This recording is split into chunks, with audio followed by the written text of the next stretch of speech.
11월의 첫 번째 수요일은 내셔널 스트레스 어웨어니스 데이, 스트레스 인식의 날이라고 합니다. 삶 속에서 스트레스의 요인을 파악하고 줄여가는 것을 목적으로 하는 날인데요. 국제 스트레스 인식의 날은 ISM의 International Stress Management Association 국제 스트레스 관리 협회 회장인 캐롤 스피어스가 창립했다고 합니다. 이 국제 스트레스 관리 협회는 스트레스 관리 모범 사례, 웰빙 및 성과에 대한 지식을 홍보하는 등록된 자선단체인데요.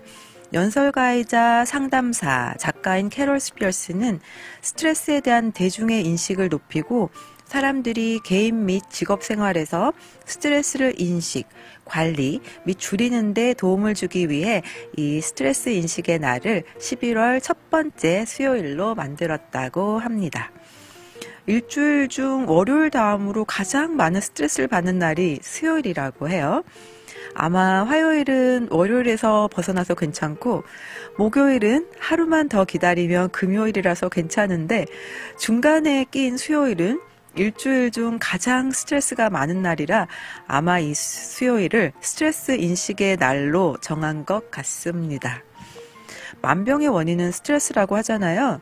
스트레스를 오랫동안 대처하지 못하고 장기간 지속적으로 받으면 고혈압, 심장병, 면역력 저하, 사회성 상실 등을 일으킬 수 있죠.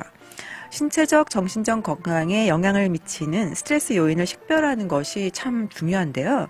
스트레스 관리에 도움이 되는 방법으로는 변화시킬 수 있는 것들을 인식하고 놓아주기, 운동을 통해 쌓인 불안을 해소하기, 균형 잡힌 식단 섭취로 스트레스에 더 잘 대처할 수 있는 몸 상태 유지하기 등이 있습니다. 긴장을 덜어주는 일상 루틴을 만드는 것도 도움이 되는데요. 산책을 하거나 깊은 호흡을 하거나 운동이나 마사지를 받거나 긴장을 풀기 위해 반신욕, 오래 목욕을 즐기는 것도 좋다고 합니다. 만약 생활에 스트레스 양이 너무 많다고 느껴진다면 전문가의 도움을 받는 것도 중요합니다. 너 혼자가 아니라고, 모든 게 괜찮아질 거라고 위로의 말을 전하는 노래, 헨리 무디가 부르는 Pick up the phone 첫 곡으로 띄워드립니다. 안녕하세요. 자스민의 기분 좋은 날, 자기날의 자스민입니다. 선물 같은 오늘이 또 찾아왔네요. 오프닝에서 11월의 첫 번째 수요일은 내셔널 스트레스 어웨어니스 데이, 스트레스 인식의 날이라고 말씀드렸는데요. 살아가면서 누구나 스트레스를 겪는데요. 약간의 스트레스는 우리에게 오히려 좋은 영향을 준다고 해요. 변화에 대응할 수 있도록 도와주기 때문이라고 하는데요. 심리학자들은 좋은 스트레스를 유스트레스라고 부르는데요. 정신적, 신체적으로 긍정적이고 유익한 결과를 가져다주는 유익한 스트레스를 유스트레스라고 합니다. 이것은 기분 좋은 일, 좋은 기대를 갖게 하는 일에 대해 느끼는 좋은 긴장감인데요. 즐길 수 있는 스트레스인 거죠.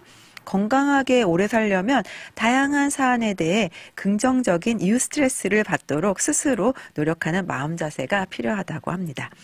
이 좋은 유스트레스는 두려움이라는 요소가 없는 것을 의미하는데요. 두려움이 없으면 약간 불안하더라도 이 스트레스 순간들을 기대하게 되는데요. 예를 들면 파티 계획, 운동 경기 참여, 학위 최종 시험 완료, 여행 준비와 같은 좋은 일이 발생할 때 유스트레스를 경험한다고 해요. 청취자 여러분은 나쁜 스트레스보다 정신적, 신체적으로 도움이 되는 유스트레스가 많은 하루 보내고 계셨으면 합니다. 나쁜 스트레스를 피해갈 수 없다면 인식을 하고 해소를 하는 게 중요한데요.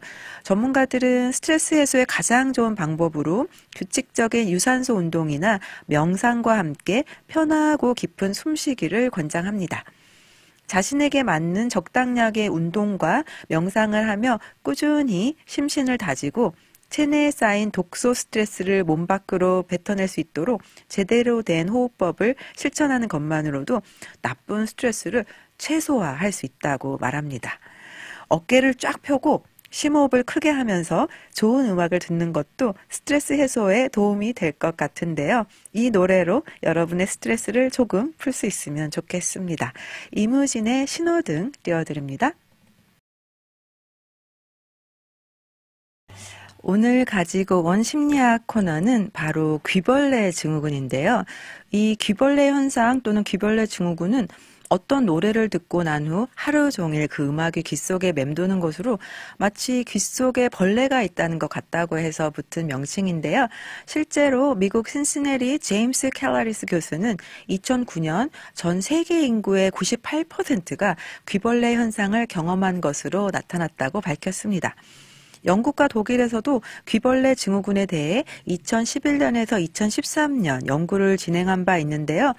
이들은 일반인 3,000명을 대상으로 귀벌레 현상을 가장 강하게 느끼게 하는 노래 100곡을 조사한 결과 빠른 템포, 반복적이고 빠른 동작, 일상생활의 반복적인 템포와 일치한 음악들이 귀벌레 증후군에 영향을 미친다고 주장을 했습니다. 이 귀벌레 증후군을 없애기 위해서는 해당 노래 전체나 자연의 소리를 듣는 등 반복적인 리듬을 피하는 것이 도움이 된다고 알려져 있는데요.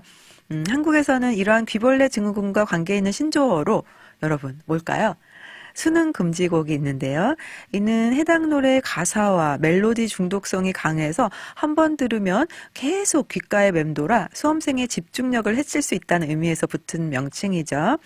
대표적인 수능 금지곡으로는 여러분 떠오르는 게 있으실까요? 원더걸스의 Tell Me, 그리고 2007년도죠. SS501의 You Are Man, 샤이니의 링딩동이네요. 등이 거론되는데 최근 이 수능 금지곡 뭐가 있을까요? 걸그룹 블랙핑크의 로제와 브루노 마스의 듀엣곡 아파트도 중독성 있는 리듬으로 새로운 수능 금지곡 반열에 오르면서 또 다른 화제가 되었죠. 실제로 한국의 고3들은 브루노 마스와 로제가 함께 부른 신곡 아파트를 안 들으려고 안간힘을 쓴다고 합니다. 시험을 보다가도 노래가 머릿속에서 들릴 것 같다 걱정이 된다며 어른들은 뭐 그런 것까지 신경 쓰냐고 비웃을 수 있어도 중요한 시험을 앞둔 입장에서는 불안감으로 다가올 수밖에 없다고 하는데요.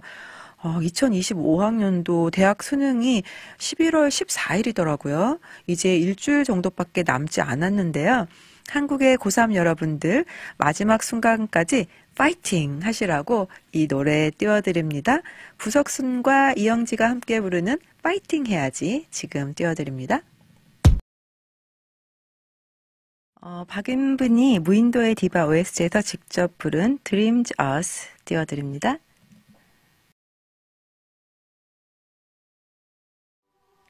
수요일 심리학 코너로 귀벌레 증후군 이야기 나누고 있는데요. 한국에선 이 귀벌레 증후군을 일컫는 수능금지곡이란 신조어가 생겼다고 말씀드렸죠. 비비의 밤양갱, 세나의 네모네모 등이 새로운 수능금지곡 대열에 합류하기도 했었는데요.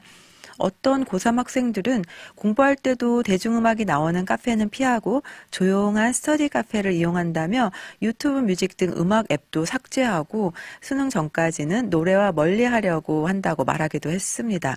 어떤 고3 학생은 그런 거에 웬만해선 휘둘리지 않으려 하지만 국어 모의고사 문제를 풀다가 노래가 생각나 시험을 망쳤다는 경험담을 들으면 흔들릴 수밖에 없다고 말하기도 했는데요. 임명호 단국대 심리학과 교수는 우리의 심리는 생각보다 약해서 단순하고 반복되는 음을 들으면 쉽게 감정적으로 편향될 수 있다면서 특히 경험이 적은 청소년들은 쉽게 귀벌레 현상에 노출될 수 있다고 했습니다. 마음이 편안해지는 클래식 음악 같은 노래를 듣거나 가벼운 명상과 호흡, 스트레칭을 한다면 불안한 마음을 잠재울 수 있다며 모의고사 때마다 자신에게 맞는 루틴을 찾는 것도 좋은 방법이라고 조언하기도 했습니다. BTS 진의 신곡 I'll Be There 듣고 저는 인사드리러 돌아올게요. 진의 I'll Be There 듣고 왔습니다. 오프닝에서 오늘이 내셔널 스트레스 어웨어니스 데이, 스트레스 인식의 날이라고 말씀드렸는데요. 일주일에서 월요일 다음으로 가장 많이 스트레스를 받는 수요일, 부디 스트레스와 싸우셔서 이기시는 행복한 날 되셨으면 합니다. 여러분의 소중한 시간, 제스민의 기분 좋은 날, 자기 날과 함께 해주신 청취자 여러분 감사합니다. 저는 내일 목요일 레트로 감성 착해서 12시 15분에 돌아오겠습니다. 끝곡으로 스텔라장의 집에 가자 띄워드릴게요. 여러분 오늘도 기분 좋은 날 되세요.